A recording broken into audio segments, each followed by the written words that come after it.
Assalamualaikum warahmatullahi wabarakatuh. Kami dari kelompok 6 ingin mempresentasikan teori behaviorisme yang dikemukakan oleh Edward L. Thorndike.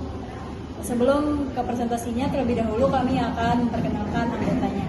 Yang pertama ada saya sendiri, yaitu Zakia Hansifa, ada Putri Nurandani, Siska Amalia, Dini Suarya Malyani, dan Ivan Maulana Ibrahim. baik. Saya akan mempresentasikan tentang biografi dari Edward Lee Thorndike sendiri.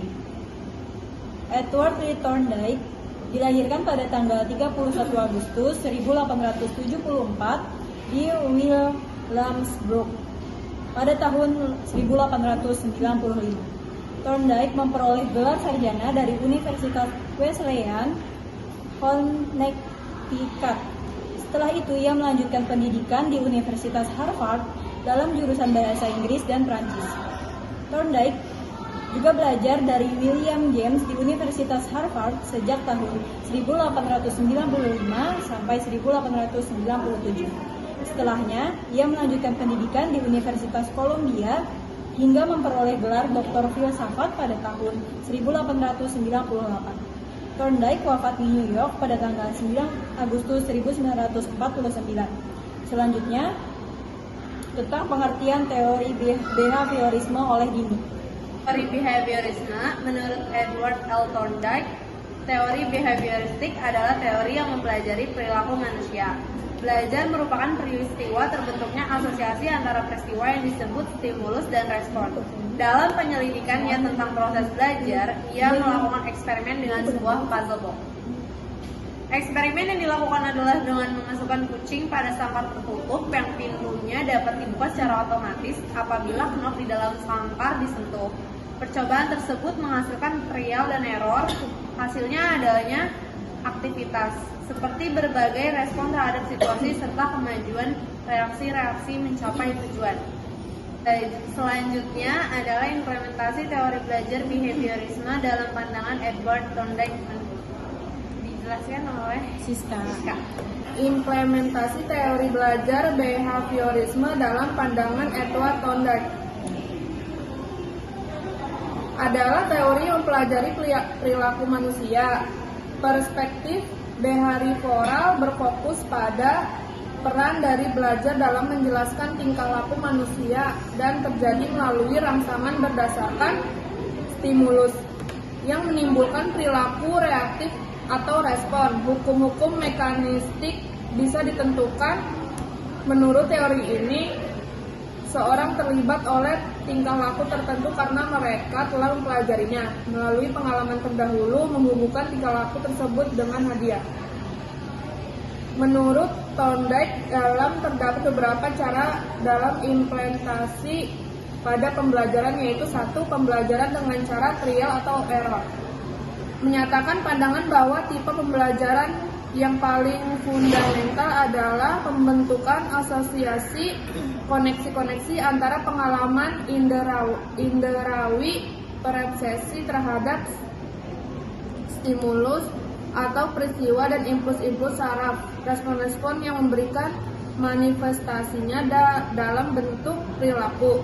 Ada beberapa tahapan proses perkembangan dalam teori Thorndike, yaitu 1. Hukum kesiapan, 2. Hukum latihan, 3. Hukum efek, 4. Hukum sikap.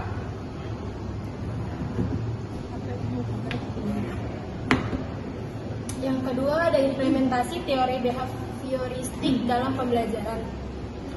Teori behavioristik ini jika dikaitkan dengan pembelajaran, yaitu bisa diimplementasikan dengan cara inquiry. Seperti seorang guru memberikan beberapa gambaran dan memperlihatkan kepada siswa. Kemudian, siswa akan menghubungkan gambar-gambar tersebut secara sistematis dalam benaknya. Adapun langkah-langkah pelaksanaan teknik yaitu dengan menggunakan metode inquiry sebagai berikut. Yang pertama ada tahap persiapan.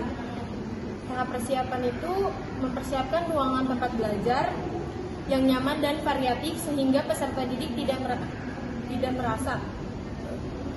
Yang kedua, tentukan tujuan yang akan dicapai dalam pembelajaran.